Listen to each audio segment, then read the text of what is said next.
গুলশান গিয়ে লেখা দেখলাম নিরাপত্তার স্বার্থে সিকিউরিটি গার্ডকে আপনার পরিচয় দেন। আমি বললাম আঙ্কেল কথা আছে, খুব গুরুত্বপূর্ণ কথা শুনেন। বলেন। আমার নাম জাহিদ, বাবার নাম শাহাবুদ্দিন, মায়ের নাম মরিয়ম। যান এখান থেকে, কাজের লোক লাগবে না।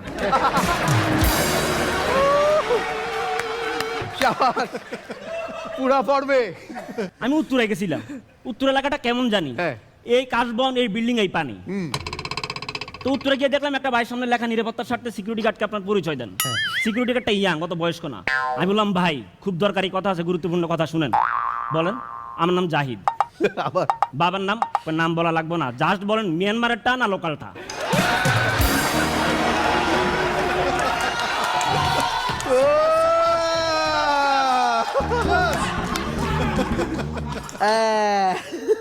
আমি মোহাম্মদপুরে গেছিলাম, মোহাম্মদপুরে গিয়ে দেখলাম একটা ভাইয়ের সামনে লেখা নিরাপত্তার স্বার্থে আপনার পরিচয় দেন। এখানে লেখা ছিল না সিকিউরিটি গার্ডকে আপনার পরিচয় দেন। তো আমি ভাবলাম যে কোনো